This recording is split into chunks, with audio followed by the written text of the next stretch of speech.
à tous et bienvenue dans cette nouvelle émission Team Sport, édition spéciale pour le métier de journaliste de sport pour l'événement du salon Comincom chez les L2 Infocom, la promo deuxième année licence information et communication à Roubaix. Je suis Tony Casalino et c'est un plaisir de vous recevoir.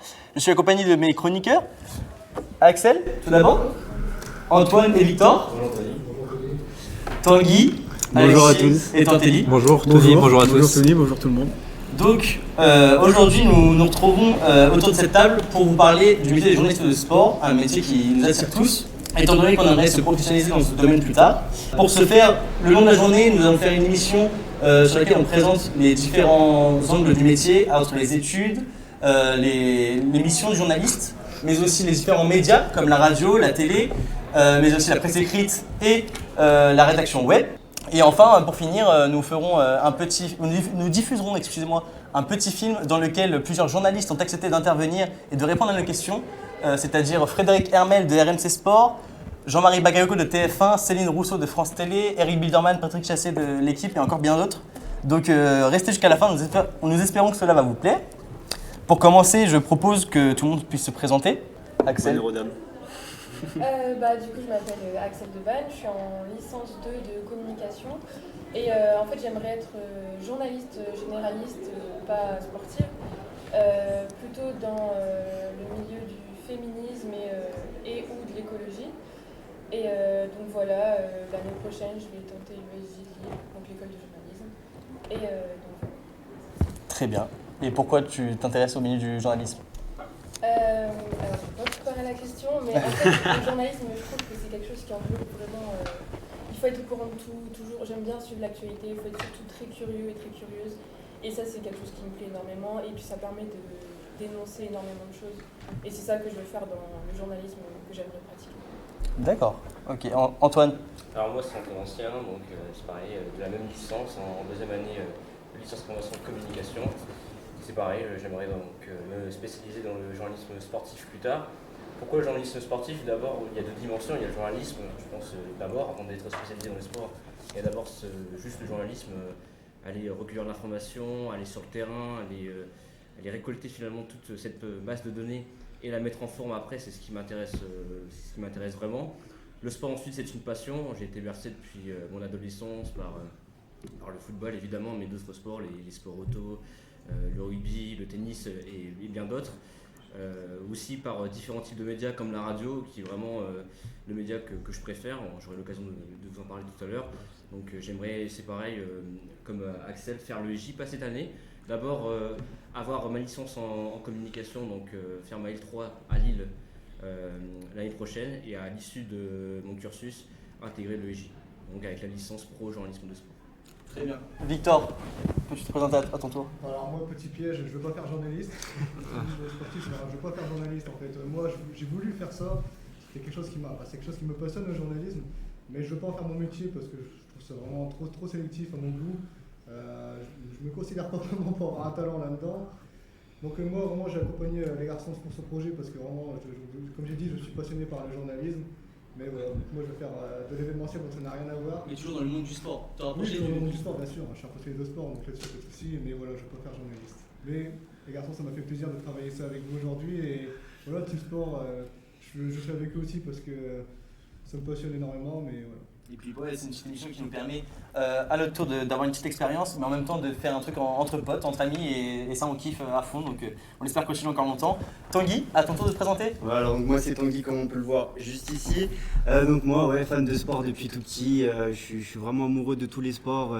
J'ai passé mes week-ends à regarder le sport quand j'étais petit, peu importe la chaîne ou quoi. Donc j'adorais passer mon temps à regarder le sport, à étudier aussi les caractéristiques des joueurs et en parler aux gens, surtout en parler autour de moi, donner les clés de ce que je sais aux gens, parler, communiquer, m'intéresser à tout ce qui m'entoure aussi.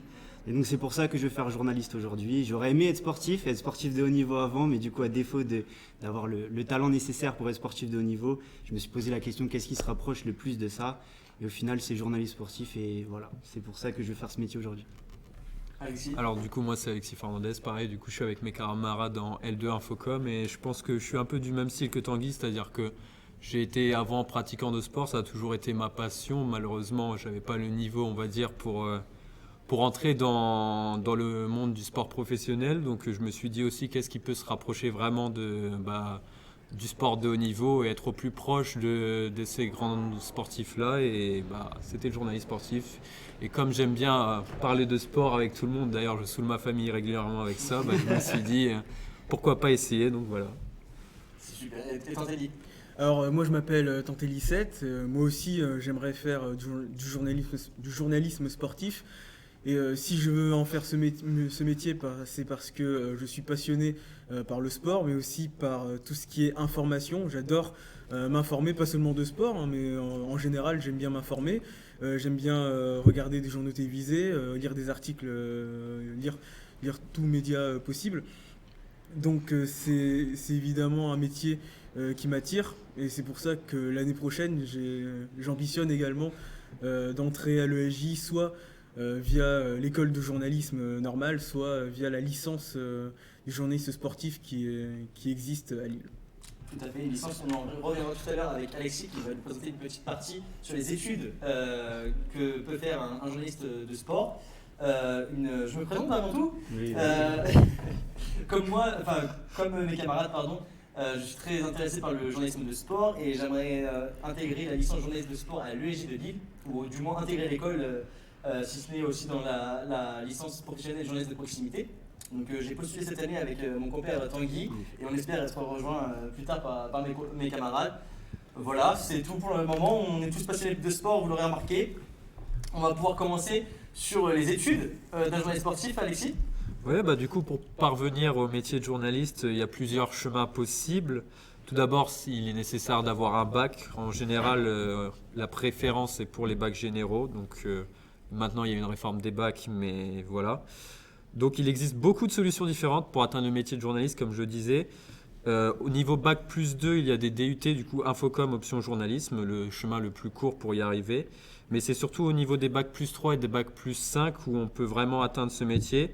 Il existe des BUT information communication, des licences pro mention métier de l'information, mais aussi métier du journalisme et de la presse. Les bachelors ici en journalisme, les diplômes de l'ESJ, du coup il y a plusieurs ESJ en France, on parlait de celle de Lille tout à l'heure, il y en a plusieurs, à Paris notamment. Au niveau bac plus 5, il y a le diplôme de l'Institut d'études politiques de Paris, du coup, qui est aussi une porte d'entrée pour être journaliste. Le master mention journalisme, évidemment.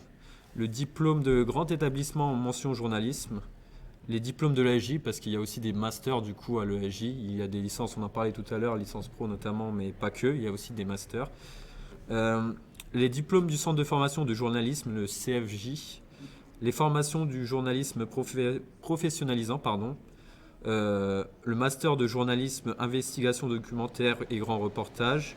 Le master de journaliste par l'IICP, le master journaliste expert en développement éditorial et contenu, le master journalisme multimédia. Et du coup, il est à noter aussi que parmi les écoles de journalisme que j'ai citées, il y en a des reconnus et d'autres non. 14 sont reconnus en France, mais il faut quand même le dire, qu'on soit dans une école reconnue ou non, il est possible de s'insérer dans ce monde-là. 80% des journalistes détenteurs de la carte de presse sont diplômés d'une école non reconnue. Donc c'est absolument pas un frein de ne pas faire partie d'une école reconnue en France. Du coup, l'excellente insertion des diplômés en école reconnue s'explique surtout par le réseau de l'école en général. Donc finalement, les diplômés disposent d'une insertion similaire, que l'école soit reconnue ou non. Du coup, à l'issue de ces formations-là, les 3/4 des diplômés obtiennent un CDI. Moins de 3% obtiennent des CDD. Donc les CDD, c'est assez rare dans le monde du journalisme pour une raison simple, c'est que en général, c'est soit un CDI, soit les piges, qui représentent du coup 1/4 des journalistes. Donc vous l'aurez compris, aucune formation spécifique n'est absolument obligatoire pour faire des études dans ce métier-là. Enfin, je fais un petit point rapide concernant les salaires qui sont très variables en fonction du statut du journaliste, de la nature de son contrat. Évidemment, si c'est un CDI, c'est pas payé pareil qu'un CDD ou qu'un pigiste, du coup, puisqu'un pigiste est payé en fonction de la quantité de travail qu'il fournit, de son expérience et de sa notoriété, évidemment. Enfin, je vous fais un petit état des moyennes du coup. La moyenne en brut en 2018 du coup était de 3 600 € pour un CDI, 2019 € pour un pigiste. Après ça c'est à prendre avec des pincettes comme je vous l'ai dit puisque les pigistes c'est selon le nombre d'articles qu'ils fournissent, et de 955 pour un CDD. À noter que du coup pour la pige, la rémunération varie selon le support. Un feuillet de 1500 signes écrit dans la presse écrite vaut aux alentours de 100 €, alors que sur le web, c'est entre 30 et 40 €. Donc en 2018, on compte 35 297 journalistes en France, 57% en presse écrite, 16% en télévision, 9% en radio et 9% en agence de presse. Et je vais laisser mes camarades plus tard parler de ces divers médias pour exercer le métier. On y reviendra plus tard, mais merci Alexis pour avoir clarifié les études du journaliste de sport. Ah, c'était précis. C'était très précis, très clarifié, mais très bien. C'est complet au moins. Je vois que dans le public il y a beaucoup de jeunes, des premières années notamment, donc si cela vous intéresse, vous saurez maintenant quel chemin aborder. Dans le chat, n'hésitez pas à intervenir aussi si cela vous intéresse, et tout à fait dans le public, pour ceux qui sont arrivés entre temps, n'hésitez pas à lever la main, on répond à vos questions, il n'y a pas de souci. Pour continuer, Tanguy, tu ne présenterais pas les missions d'un journaliste de sport ? Bien sûr, si ça te fait plaisir. Alors vous savez, du coup, le journaliste aujourd'hui, c'est l'intermédiaire entre l'actualité et le public. Le journaliste est chargé de relater les faits du terrain dans l'objectif d'en informer son audience. Le journaliste recueille, vérifie, traite et transmet le fruit de son travail via des articles, des émissions ou encore des publications sur tout un tas de plateformes. Vous allez le voir avec nous aujourd'hui, il y a pléthore de manières de pratiquer le journalisme entre télévision, radio, presse écrite papier, ou encore presse écrite web. Mais les missions du journaliste restent, peu importe la plateforme, globalement les mêmes dans chaque corps de métier de cette profession. Donc, le journaliste aujourd'hui est un professionnel polyvalent qui sait manier rigueur, communication, mais il doit surtout être force de proposition afin d'apporter des idées de sujets, ce qui est très important, primordial d'ailleurs dans une rédaction journalistique. Le journaliste doit aimer investiguer, enquêter pour aller chercher les informations là où elles se cachent, dans une quête de recherche de la vérité.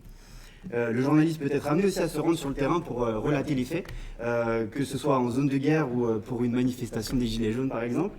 Le journaliste doit préparer des interviews, s'informer sur son interlocuteur et donc effectuer un très grand travail de recherche. Et il trouvera du coup des questions intéressantes à poser suite à ce travail de recherche. Le journaliste doit également avoir un intérêt particulier pour l'investigation afin d'aller chercher les informations là où elles se cachent et ainsi rendre le travail le plus complet possible pour permettre à son audience d'avoir tous les outils nécessaires entre ses mains pour être informé du monde qui l'entoure.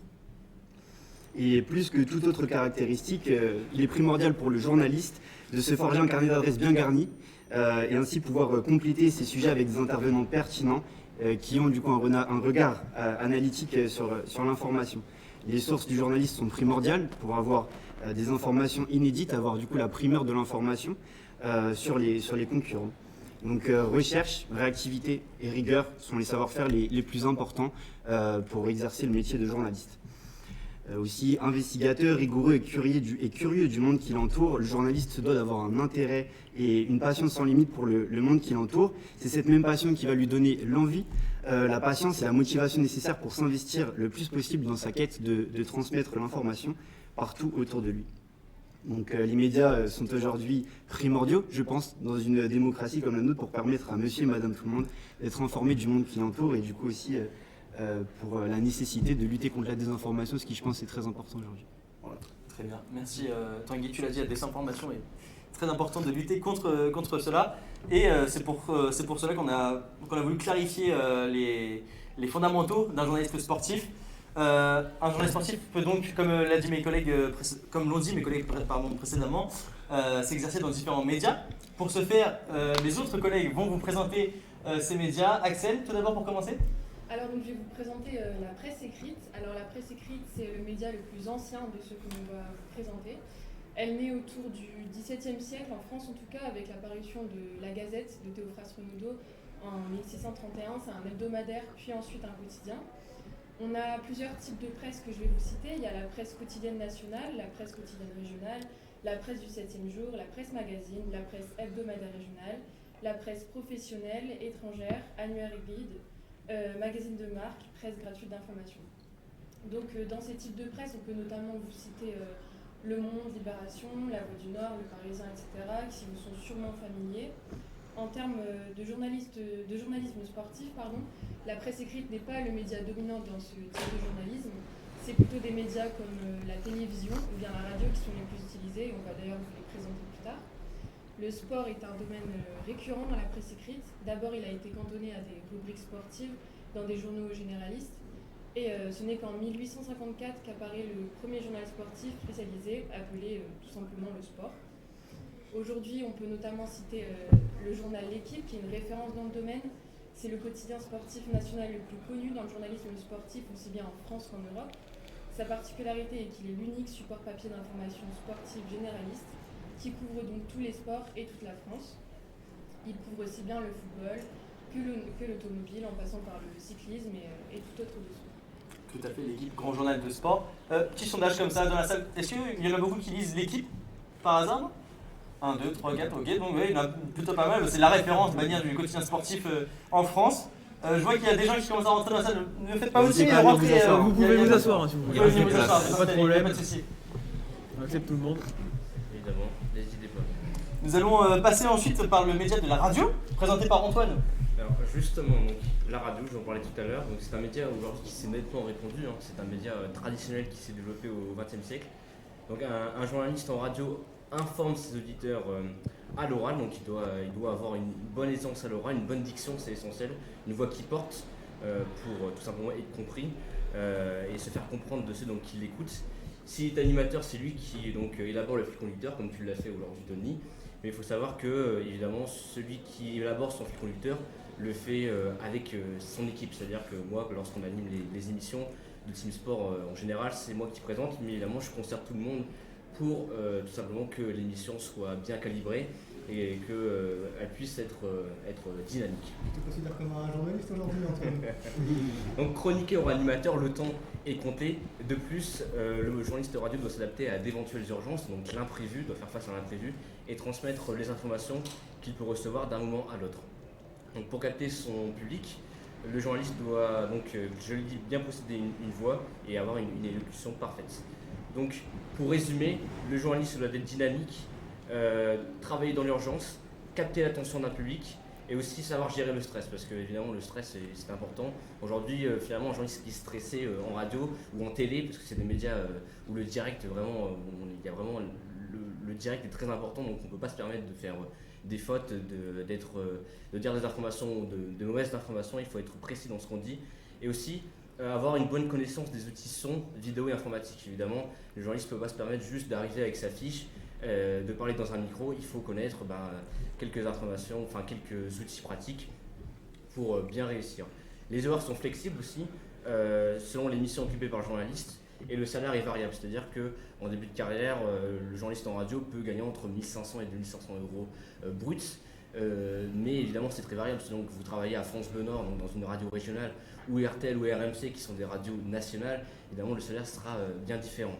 Donc pour finir, il y a plusieurs postes, donc il y a les journalistes reporters, qu'on appelle les flashmen, donc c'est ceux qui vont présenter les journaux d'actualité, donc toutes les heures ou toutes les demi-heures, les chroniqueurs et les animateurs. Donc voilà, le journaliste radio doit être capable de témoigner, expliquer, interviewer, enregistrer et monter aussi donc une bonne son, donc une bonne connaissance des outils informatiques.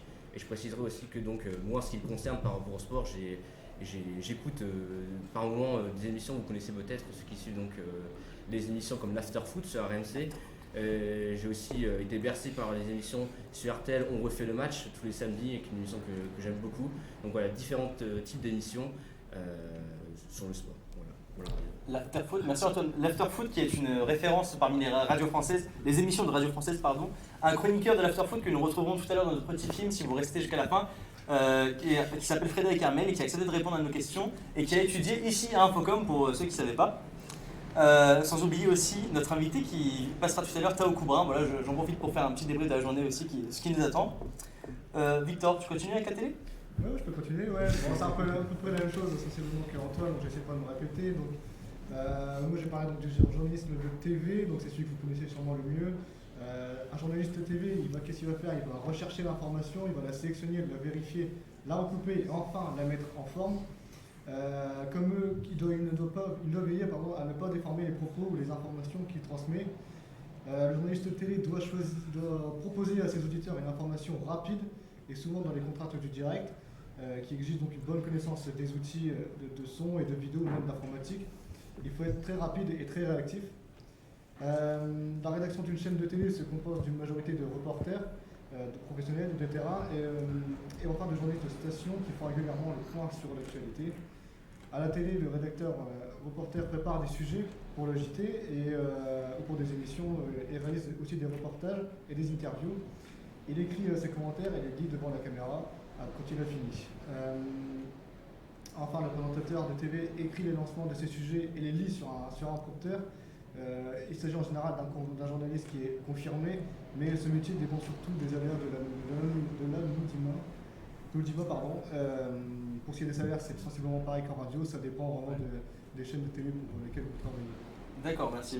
Parmi les chaînes de télévision, on peut noter notamment l'équipe qui est une référence, enfin la référence de la chaîne sport, puisque c'est surtout une chaîne gratuite et qui nous permet sans abonnement d'avoir accès à l'actualité sportive, mais aussi pour ma part le rituel du dimanche matin, c'est bol céréales devant Téléfoot, l'émission culte de foot sur TF1 tous les dimanches matins. Pour la suite, je voudrais rajouter oui, vas-y, Antoine. Pour la télé comme pour la radio, c'est important que le journaliste soigne son image. C'est d'autant plus important aujourd'hui que tout est filmé, évidemment la télé c'est normal, pour la radio aussi, donc c'est important de soigner son image devant la caméra. Bien sûr, sachant qu'avant le son notamment, c'est ce que nous dira Céline Rousseau dans le film tout à l'heure, journaliste pour France Télé, ce que les gens retiennent avant tout quand on passe à la télé, c'est l'image, ce que vous retransmettez. Ils vont pas forcément vous dire l'émission était bien ou l'émission était pas bien, ça c'était pas mal ou quoi. Ça va surtout être par exemple j'aimais bien ta veste, ou alors t'étais mal coiffé, ou t'étais en sueur, t'étais stressé, ça se voyait. Et voilà, c'est pour ça qu'il faut faire très attention à son image, tout à fait. Merci Antoine. Pour continuer, nous proposons de vous présenter un peu, avant de diffuser le petit film, comment on s'y est pris pour créer ce film. On a contacté plusieurs journalistes sportifs, donc excusez-moi, je perds mes mots. La presse web, Tanteli. J'ai oublié la presse web. La presse web. Excusez-moi, merci de me rappeler. Donc après avoir vu la presse écrite, papier, la télé et la radio, nous avons aussi la rédaction web. Excuse-moi Tanteli, je vous ai complètement oublié. Non mais c'est pas grave, je peux pleurer. Je t'ai parlé, vas-y, tu peux nous expliquer ?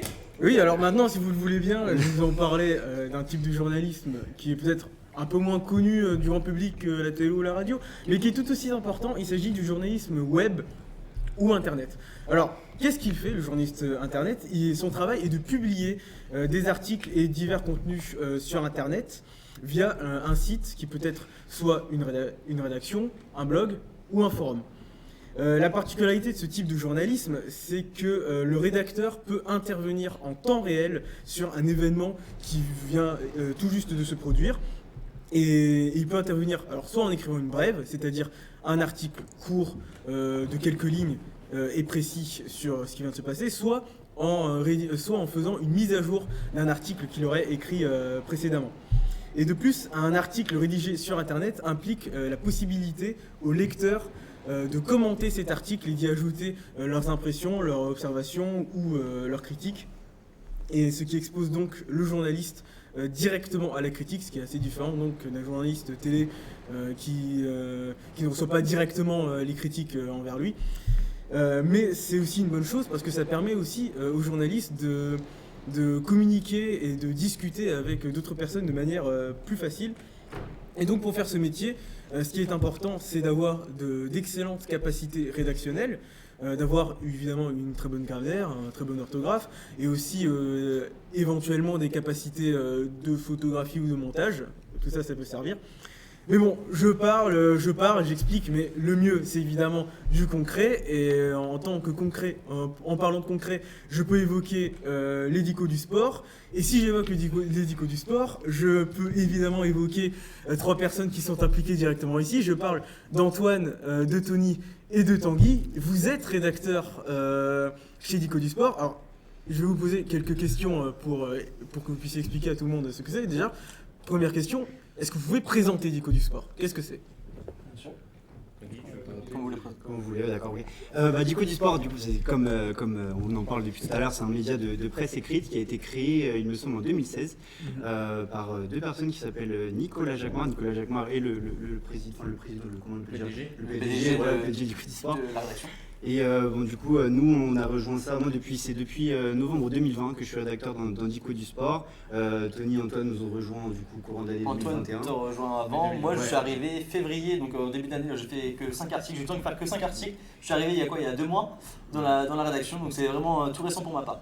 Et du coup, ce média traite de tous les sports. On est une vingtaine de rédacteurs, rémunérés ou non, parce qu'il y en a qui ont des contrats avec Dico du sport et d'autres, ça marche sur des contributeurs. Donc nous, vu qu'on n'est pas diplômés encore, on est évidemment contributeurs.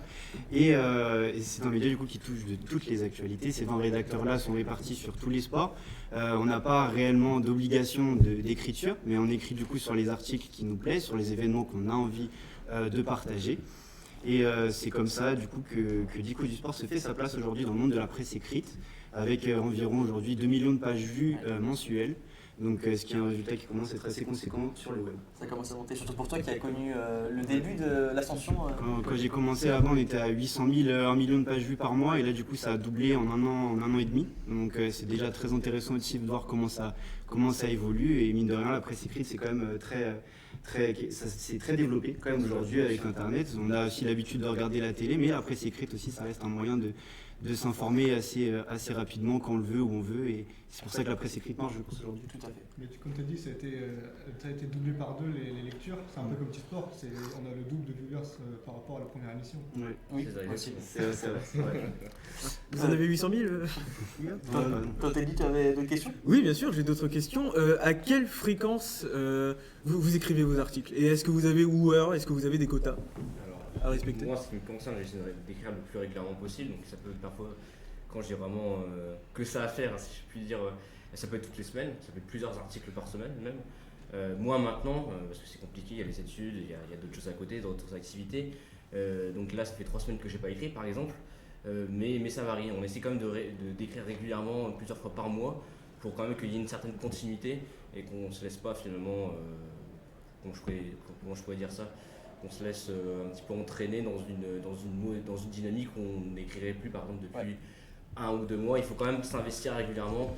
On est dans ce média, c'est pas juste pour écrire une fois tous les 3 mois. Il faut quand même une certaine régularité, même s'il n'y a pas de contraintes évidemment. Et on ne nous impose pas d'écrire un article tous les jours ou toutes les semaines. Et c'est selon aussi nos intérêts, c'est-à-dire le sport qu'on veut couvrir. C'est ça que j'aime bien chez les Dico du sport pour ma part, c'est que c'est totalement libre. En fait, on est bénévole, en fin de compte, on écrit sur ce qui nous plaît et quand on a envie. Pour ma part, pareil, j'essaie à la fréquence séquence hebdomadaire, j'essaie à chaque fois d'écrire chaque semaine. Bon, là c'est un peu plus difficile, les 2 dernières semaines il y avait les partiels, donc pour les examens c'était un peu chaud, donc j'ai évité d'écrire. Mais peut-être la semaine prochaine où je vais peut-être me remettre à refaire 1 ou 2 articles. Pour ma part, je couvre beaucoup de foot, mais je sais que mes collègues sont souvent sur du sport auto, sport moto. Tanguy? Ouais, il y a différents sports, ça peut être le football aussi, des résumés de matchs, et du sport auto surtout. Moi je suis toujours sport auto, je regarde très souvent, donc c'est l'occasion pour moi d'écrire. Et aussi pour compléter ce que disait Antoine, le plus important quand on rédige des articles, quand on écrit en presse écrite, il faut toujours garder une certaine régularité quand on écrit, parce que faut être rapide, les capacités rédactionnelles ne sont pas les mêmes tout le temps, on perd un petit peu la main, surtout quand on fait des résumés de matchs, là où il faut être très rapide, très concis, très rigoureux. C'est un peu la main qui se perd quand on n'écrit pas, et c'est pour ça qu'il faut toujours rester, se mettre un petit peu dans la tête une certaine obligation d'écrire, même si du coup les rédacteurs en chef ne sont pas très, très embêtants à ce propos-là, vu qu'on est des contributeurs, mais c'est bien pour nous d'écrire régulièrement pour continuer à nous entraîner. Et tu parles d'être aussi rigoureux. La rigueur, c'est aussi, quand on commence, c'est pas forcément facile au début. Il faut par exemple, lorsqu'on fait un article sur un match de foot, faut qu'il sorte directement. On peut pas se permettre, avec la concurrence, de sortir 15 minutes après, c'est pas possible. Après, il y a des articles type des résumés ou aussi des articles qui peuvent paraître le lendemain si c'est pas du direct commenté. La rigueur, une des qualités requises pour un journaliste. On peut revenir aussi, tu disais tout à l'heure, sur les... j'ai oublié mes mots, excuse-moi. Sur les articles de sport auto que tu écris. Pourquoi les sports auto? Pour le sport auto, c'est que c'est très personnel, mais depuis que je suis tout petit, je passe tous mes week-ends à regarder la Formule 1 avec mon père parce que je suis issu d'un foyer qui adore le sport automobile. J'ai de la famille qui faisait de l'autocross.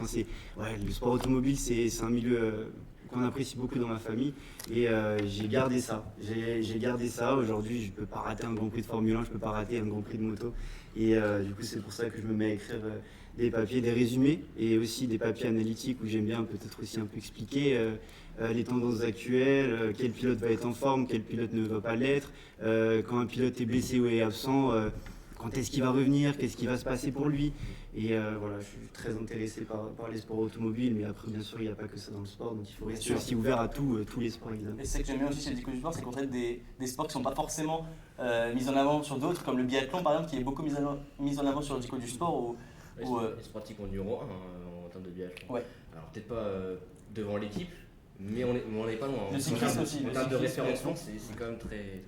Tout à fait. Il y a peut-être d'autres questions. On va peut-être rechiner, parce que niveau temps, on a perdu un peu de temps au début. Donc Juste une dernière question. Allez, vas-y. Est-ce que vous avez des conseils pour quelqu'un qui voudrait intégrer ce type de rédaction? Je pense qu'il faut être attentif, regarder ce qui se fait, et puis de toute façon, il y a énormément de rédactions aujourd'hui sur Internet, donc je pense que le principal, c'est aussi ne pas hésiter d'aller contacter ces médias-là, et après, de toute façon, ce qu'il faut faire, c'est ne pas avoir peur d'aller vers les gens, parce qu'on s'en fait un petit peu une montagne, on dit c'est une rédaction qui va être assez fermée, pourquoi je pourrais rentrer là-dedans? Au final, pour donner mon exemple, en novembre 2020, je ne savais pas quoi faire, c'était le confinement, je me disais j'ai du temps à tuer, alors je vais contacter, on ne sait jamais. Parce que je regardais un article de Dico du Sport, j'ai vu toute la page en bas, contacter, j'ai envoyé un mail comme ça au pif, je ne pensais pas avoir de retour. Au final, ça s'est passé positivement, j'ai été accepté, et puis voilà, aujourd'hui j'en suis à 150 articles écrits sur Dico du Sport, donc c'est super. Voilà, donc il faut oser, je pense, il faut oser contacter, et c'est ça le conseil principal, je pense. Et Tantelli, je finirais, du moment qu'on est passionné par le sport et qu'on a une bonne plume, je pense qu'il y a la place pour tout le monde dans ce type de rédaction. Bien sûr. Et pour ma part, par exemple, Tanguy, c'est celui parmi nous qui a ouvert le chemin, on va dire, pour Dico du Sport, puisqu'il est entré en premier. Antoine l'a rejoint et il nous motivait entre nous quand on était ensemble. Allez-y, postulez les gars. Et moi, j'hésitais un peu. Puis quand je voyais leurs articles, je me dis, je suis pas capable de faire ça. Finalement, j'ai postulé. J'ai été pris. Alors, au bout d'une journée, 2 journées, j'avais toujours pas de réponse. Je me dis, c'est mort, ils vont pas me prendre. Et finalement, j'ai été pris. Et j'ai fait quelques articles et au final, il y a un élève de première année par exemple qui m'a fait un retour et qui m'a fait moi aussi ça m'intéresserait, mais vu tes articles, je pense que je serais pas capable de faire pareil. Et je fais moi je pensais la même chose, donc en fait faut pas se dire ça, faut pas se mettre de barrière, il faut foncer. Et voilà, donc n'hésitez pas à contacter, il faut pas avoir peur et il faut se lancer.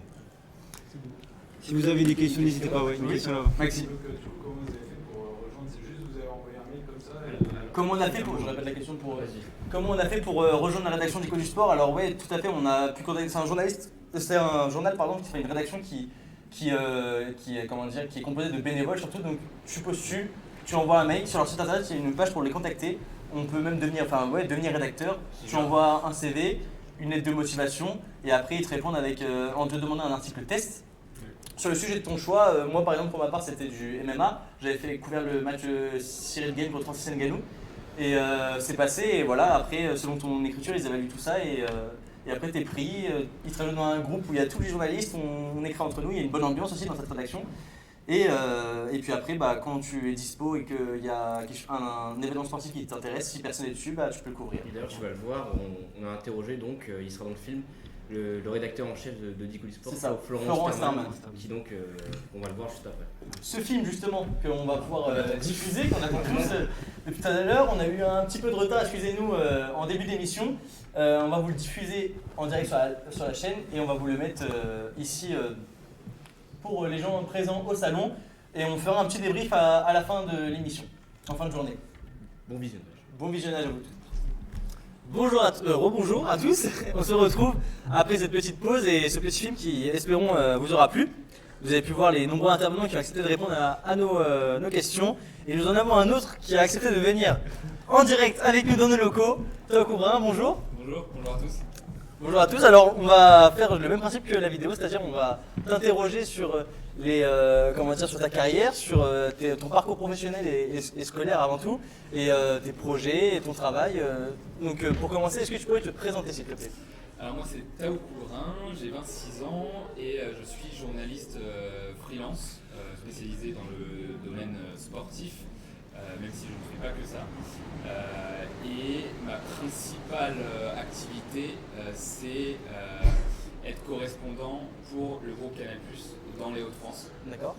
Et donc, on en parlera sans doute plus tard de mes activités précises, mais j'interviens surtout pour tout ce qui est foot avec Lille, Lens ou le Paris-Roubaix par exemple. D'accord. Et quelles études as-tu fait avant de devenir du coup journaliste en freelance? Alors, à la sortie du bac, j'ai tenté des IUT de journalisme reconnus, à savoir Lannion, où je n'ai pas été retenu. Donc j'ai fait une année en langue étrangère appliquée. D'accord. Ensuite, j'ai pas abandonné. J'ai retenté les IUT, donc Lannion et cette fois-ci Tours. J'ai été pris aux deux, mais j'ai aussi été pris à la prépa Académie ESJ Lille, à l'école supérieure de journalisme donc, qui est à Lille. Et comme on a vu dans le film, j'ai eu une intuition et je me suis dit, allez, il lance la prépa, c'est l'une des meilleures écoles de France, je tente. Et la prépa s'est très bien passée, 3 ans super, où j'ai pu retenter après les concours des grandes écoles de journalisme. En tout, j'en ai tenté une dizaine et j'ai été pris finalement et j'ai choisi de faire la licence pro journalisme de sport aussi à l'ESJ Lille. Après mon année en licence sport, je suis rentré sur le marché du travail et j'ai eu de la chance puisque j'ai été pris pour ce poste de correspondant pour le groupe Canal. Ok, et comment s'effectue le contact avec le groupe Canal? Est-ce que c'est l'ESJ qui a appuyé, je suis sûr, sur le dossier? C'est pas forcément l'ESJ qui a appuyé sur le dossier, ouais. Mais c'est grâce à la formation à l'ESJ que j'ai pu faire ça, parce que pendant mon année en licence pro journalisme de sport, on a eu l'intervention de Fanny Détombe, qui était la correspondante avant de Canal dans les Hauts-de-France, et qui était en congé maternité. Et pendant que je faisais mon stage de sortie d'études à Radio France, elle m'a demandé si je voulais prendre sa place, parce que j'avais plutôt bien géré la session télé avec elle dans l'année. Du coup j'ai accepté forcément. Ouais, et voilà comment je suis rentré dans la boucle de Canal. Quand elle est revenue, elle a fait quelques mois à Canal, pendant que moi j'ai été recruté par RMC Sport et la chaîne Téléfoot. D'accord. Pour faire à peu près la même chose. Et au moment où elle a décidé d'arrêter Canal, la chaîne Téléfoot s'est cassé la figure. Et j'ai eu la chance aussi du timing et j'ai repris sa place à ce moment-là. Ok, voilà. D'accord. Mes camarades, est-ce que vous avez une question? Si j'avais une question, pourquoi tu t'es orienté vers le journalisme, ou alors le journalisme sportif en tout cas? Quand j'étais très jeune, pour le coup, quand j'étais début de collège, voire fin de primaire, j'étais vraiment passionné par le sport. Mais à chaque fois que je regardais des événements sportifs à la télé ou des émissions style jour de foot sur Canal+, ou l'équipe du dimanche, je me mettais toujours à la place des journalistes et c'est ça qui m'a donné envie d'être journaliste sportif de base. Pas forcément aujourd'hui, il y en a beaucoup qui veulent être commentateurs parce que dans le sport, c'est peut-être le métier le plus exposé, on va dire, avec celui de présentateur ou chroniqueur dans des émissions sportives. Mais moi, c'était vraiment ce côté reporter, homme de terrain qui m'intéressait. Et donc ça m'a donné envie d'être journaliste sportif. Et au fur et à mesure que j'avançais dans ma scolarité, j'ai été très curieux et je me suis dit, plus largement que journaliste sportif, pourquoi pas être journaliste dans d'autres domaines qui me passionnent. Je suis passionné de cinéma, de jeux vidéo et du coup c'est ça qui m'a donné envie d'être journaliste et de faire ce métier. Okay. Ouais, est-ce que tu peux nous expliquer comment ça se passe justement quand on va sur le terrain, quand on est en freelance, quand on est tout seul ou en groupe, quand il y a une conférence de presse ou un événement, comment ça se passe? C'est ça, en gros pour Canal, mes principales missions, c'est dès qu'il y a une conférence de presse à Lille ou Lens qui intéresse le groupe Canal ou Info Sport Plus, c'est la chaîne d'infos en continu sportive du groupe Canal, et il m'envoie sur la conférence de presse ou un match. Typiquement récemment il y a eu l'équipe de France qui a joué au stade Pierre-Mauroy. Donc je suis envoyé sur l'événement. Pour les conférences de presse classiques de Ligue 1, je suis tout seul. Donc j'arrive avec mon propre matériel. Je pose la caméra au même niveau que les autres journalistes télé pour filmer la conférence de presse. Je fais les branchements, je filme la conférence de presse du coach, du joueur. Une fois que c'est fait, je contacte les boss à Canal pour savoir ce que je dois faire maintenant. Généralement, ils me demandent de faire un plateau froid. Donc, ce qui s'appelle un plateau froid, c'est quand on se filme avec la caméra, avec un micro-main et qu'on explique ce qui s'est passé pendant la conférence de presse. Ça peut être un plateau enrobé, c'est-à-dire qu'on intègre, nous qui parlons devant la caméra, et un bout de la conférence de presse. Et une fois que j'ai fait ça, je transfère toutes mes images sur mon ordi de montage, mon ordi portable de montage, sur place. Je fais le montage, j'envoie ça au chef à Canal, je les appelle pour demander si ça leur convient. Si ça leur convient, c'est bon. S'il y a des choses à modifier, je modifie. Voilà comment ça se passe une journée type, en tout cas pour une conférence de presse. D'accord. Et la semaine prochaine, tu vas faire pareil doublé?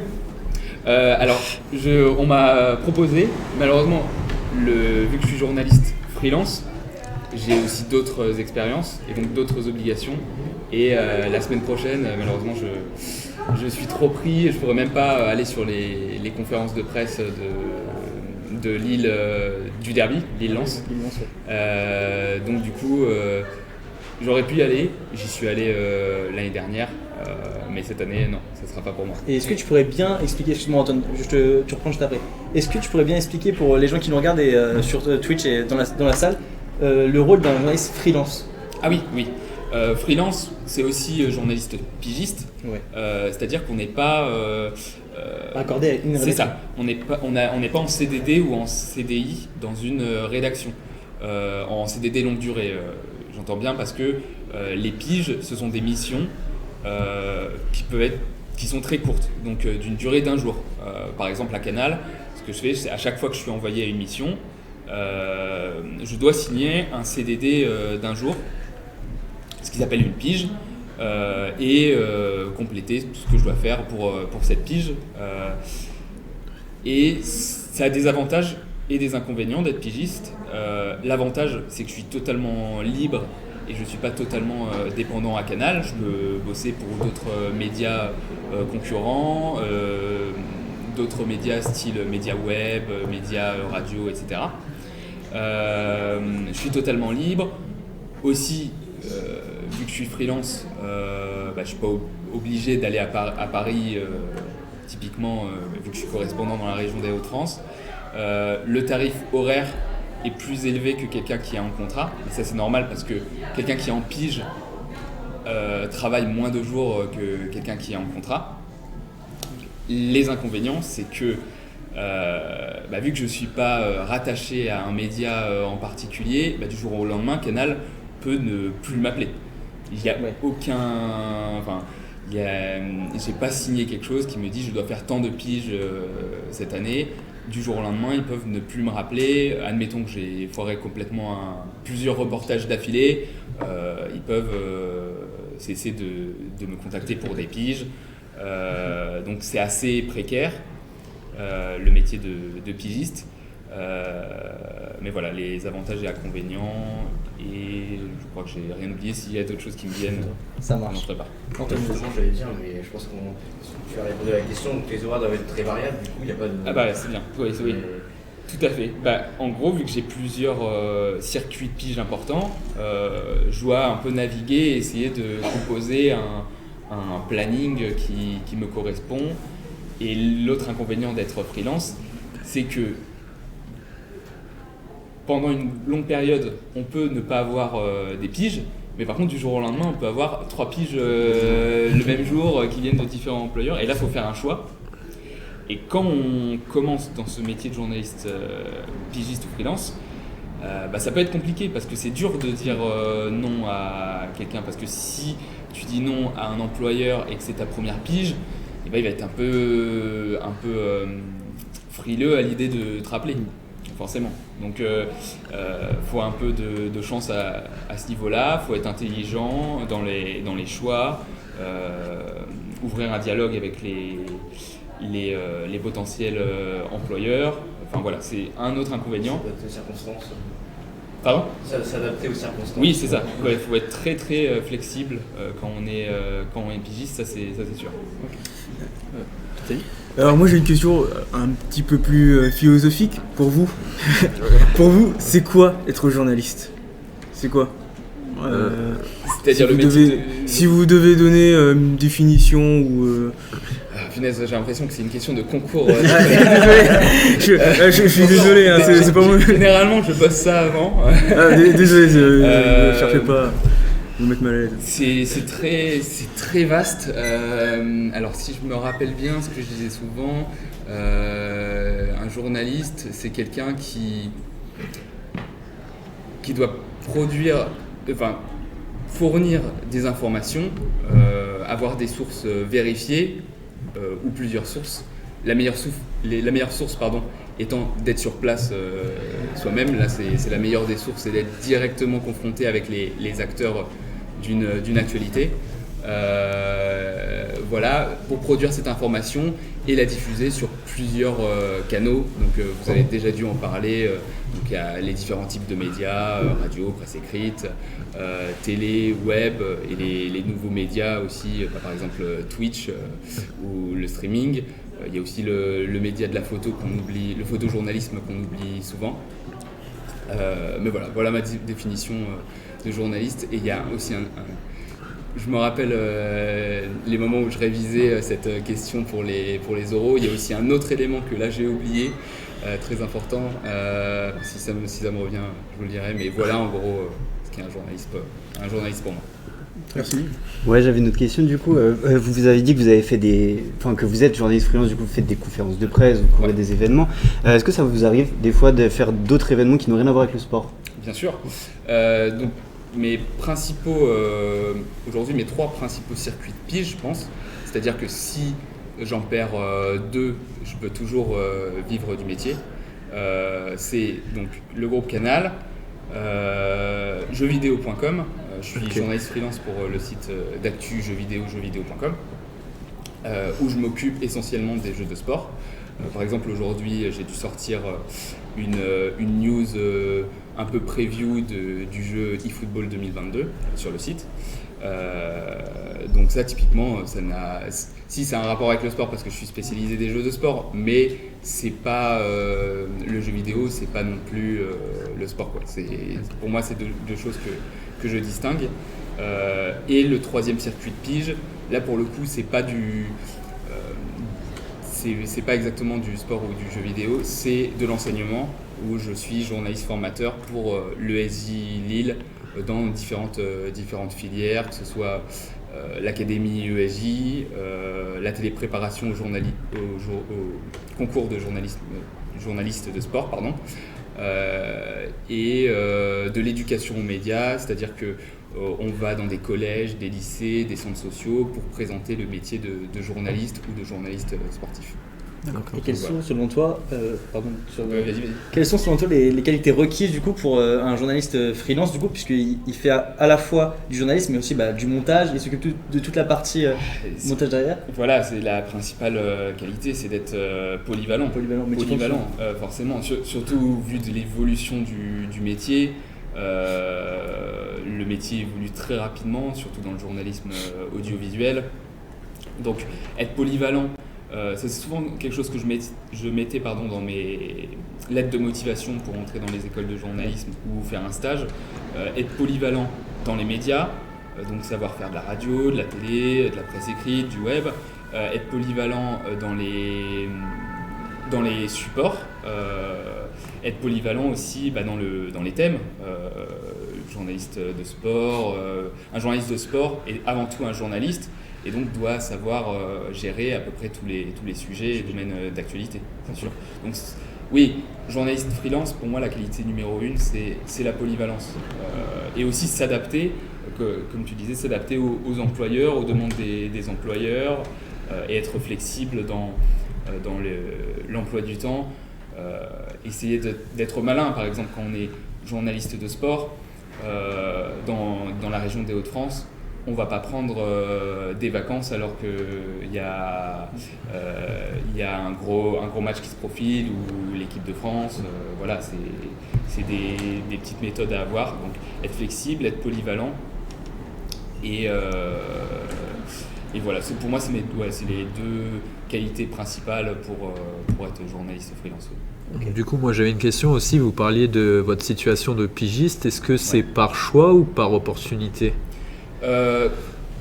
Généralement, quand on sort d'école de journalisme, la voie entre guillemets la plus empruntée, c'est la voie de pigiste, parce que c'est dur de trouver un CDD ou un CDI directement dans le journalisme. Donc beaucoup passent par la pige au début et après se tournent vers des contrats plus longs s'ils ont l'opportunité. Moi j'ai eu cette opportunité-là, mais en soi dans mon esprit je voulais déjà faire de la pige en sortant d'école. Et plus le temps avance, et en fait ça dépend de ta situation. Moi ma situation, j'adore ce que je fais parce que je fais plein de choses différentes sur plein de sujets différents. Je fais pas que du sport, je touche à plein de formats. Et en soi, si demain on me propose un contrat sur Paris, je pense que je refuse. Je pense que je refuse et je garde cette situation parce qu'elle me convient parfaitement. Et ça dépend des opportunités, comme tu l'as dit, et la personnalité de chacun. Est-ce que tu aurais une rencontre marquante dans ta carrière ? Rencontre marquante, je pense que plutôt des rencontres. J'adore transmettre ce que je sais, mon expérience du métier, ma vision du métier. Et je pense que les rencontres les plus marquantes, c'est moins avec ce métier de journaliste, mais c'est plus avec ce que je fais avec l'ESJ Lille, vraiment voir les nouveaux, les jeunes qui sont vraiment passionnés par ce métier, qui ont envie d'apprendre et de faire ce métier, que ce soit journaliste ou journaliste spécialisé. Ces rencontres-là avec ces jeunes qui sont vraiment passionnés, je pense que c'est ce qui me marque le plus tous les ans. Et même si tous les ans, les têtes changent à l'école de journalisme, j'ai toujours énormément de plaisir à partager ça. Donc je pense que ces rencontres-là, c'est celles qui me marquent le plus. Et c'est pour ça que je suis vraiment passionné de l'enseignement à l'ESJ. Et pour ce qui est du journalisme, je dirais plus des rencontres avec les journalistes confrères du Nord, plus que les joueurs de foot ou sportifs reconnus. C'est plutôt les journalistes du Nord, parce qu'ils sont tous... franchement, on est dans une région très très cool à ce niveau-là. Déjà que le journalisme sportif, c'est quelque chose de très cool, mais en plus dans le Nord, il y a vraiment un partage entre les journalistes qui est vraiment, vraiment super. Donc c'est plutôt ces rencontres-là que je retiendrai. D'accord. Et justement, en parlant de l'ESJ de Lille, quel conseil tu pourrais donner à des élèves comme nous, par exemple, qui veulent tenter les concours de l'ESJ dans journalisme de proximité ou alors même journalisme sportif? Je pense dans tous les secteurs, si vous voulez tenter une école de journalisme, peu importe la filière, avoir cultivé la curiosité, c'est quelque chose que je pense que vous savez, il faut être curieux, mais vraiment la cultiver. Quand j'ai voulu être journaliste, de base je voulais être journaliste de sport spécialisé dans le foot, et plus les années avançaient, plus ça s'est élargi, je me suis intéressé à d'autres sports, et au final ça ouvre plus de portes, et aux oraux c'est plus facile. Enfin, les jurés des oraux d'école de journalisme préfèrent quelqu'un qui est très ouvert d'esprit, qui est vraiment prêt à découvrir plein de choses, que quelqu'un qui a vraiment un projet très, très, voire trop spécifique. aujourd'hui, il y a plusieurs jeunes qui arrivent au concours et qui tombent dans ce piège de « moi je veux être commentateur sportif, c'est vraiment mon rêve, je veux vraiment faire ça ». Je pense que ça c'est une erreur. Si tu veux faire ça, garde-le dans un coin de ta tête, c'est sûr, mais sois un peu plus ouvert d'esprit. Donc pareil, comme ce métier de journaliste freelance, il faut montrer de la polyvalence, parce qu'aujourd'hui c'est ce que les médias et les écoles recherchent de plus en plus, la polyvalence, la curiosité, et comme ça a été dit dans le film, ne jamais rien lâcher. Ne jamais rien lâcher. Moi je m'y suis pris 3 fois pour avoir le concours que je voulais, et à chaque fois les années d'après les échecs des concours, c'était pas des années perdues. Faut surtout pas se dire ça. Faut se dire que quand on va à l'Euro, ça peut vraiment être, ça peut ne passer à des détails. Faut se mettre dans la tête des jurés, ils doivent vraiment se casser la tête sur ceux qui ne prennent pas au final. Et ils passent tous les ans, on passe à côté de gens qui mériteraient de rentrer dans les écoles de journalisme. Mais ça se joue sur des détails, et faut se dire que si on loupe les concours, surtout aux Euros, il faut se dire peut-être que je méritais d'y aller, mais c'était pas pour moi cette année. Mais justement, il ne faut pas abandonner, parce que vous aurez si vous êtes vraiment motivé, vous aurez votre place dans ce métier, c'est sûr. Ok. C'est sûr. Donc j'avais une question, c'est que mon podcast c'est aussi un plus de parler une seconde langue, une seconde langue. Oui, alors dans ma situation actuelle, c'est pas non plus obligatoire, mais oui, forcément, c'est un plus. L'anglais, l'espagnol, à minima, oui, ça peut aussi ouvrir des portes. Admettons, vous êtes le seul journaliste dans une zone mixte qui sait parler espagnol, et quand on voit la quantité ou portugais, pardon, et qu'on voit la quantité de joueurs lusophones ou hispanophones dans l'équipe de Lille, ça peut être quelque chose qui peut accrocher un joueur et avoir une discussion plus naturelle qu'en anglais ou en français, où le joueur perd ses mots et au final ne sort pas quelque chose de très intéressant. Donc oui, ça peut être un plus. C'est pas une obligation dans le métier aujourd'hui, ça dépend de ce que vous faites évidemment, mais oui, ça peut être un plus, c'est sûr. Et donc tu revenais tout à l'heure sur tu es journaliste, pour ceux qui viennent d'arriver, journaliste freelance, et ça te permet de faire des pitchs dans différents supports, donc que ce soit web avec jeuxvideo.com, ouais, presse écrite, TV et radio. Ouais. Et quel est ou reportage, enfin tu peux faire aussi des reportages, quel est l'exercice que tu préfères le plus?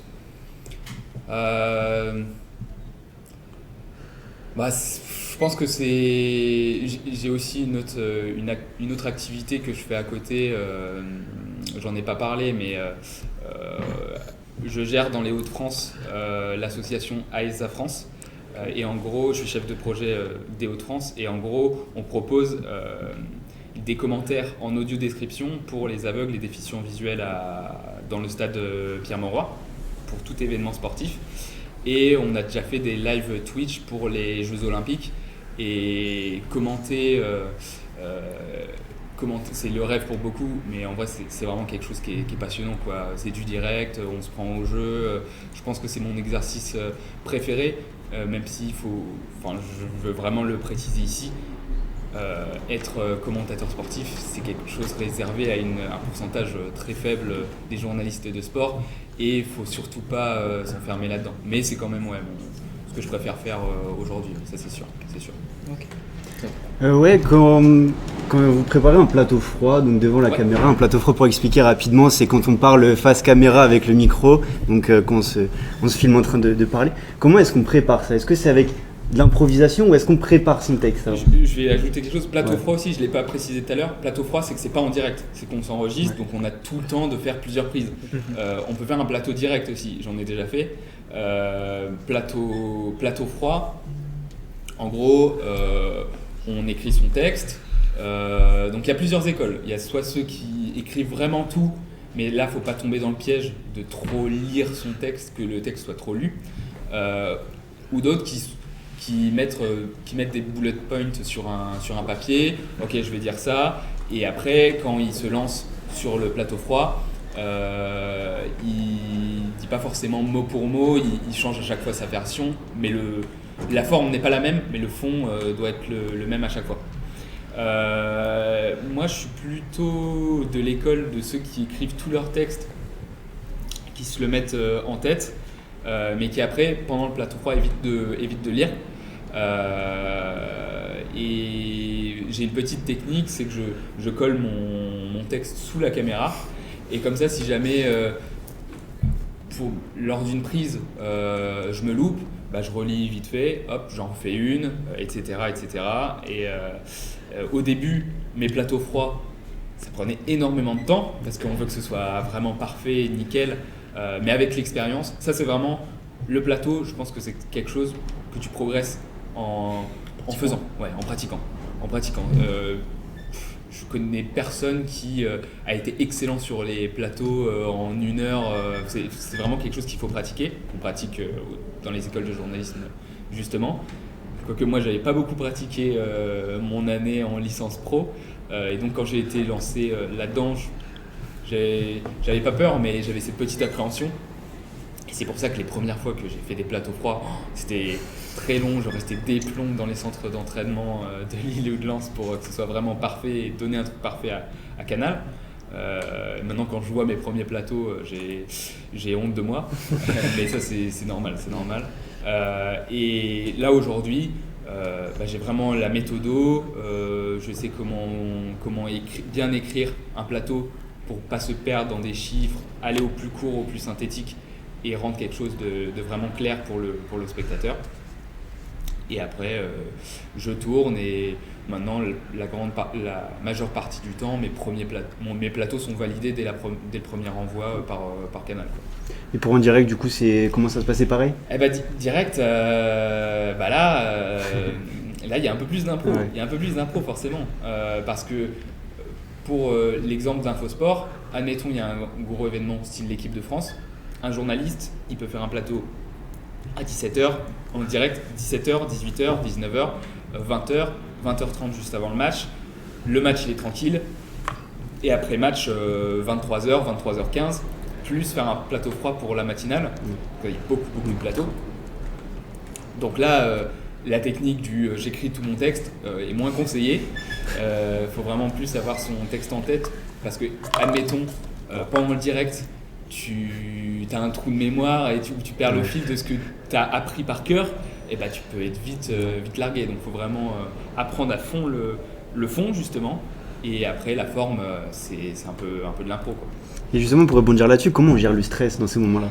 Je suis pas quelqu'un de très stressé, j'ai souvent été serein dans ma vie pour tout ce qui est concours, oraux ou autres, mais la première fois que j'ai fait un plateau direct, je connaissais vraiment mon texte, je savais le fond, ce que j'allais dire.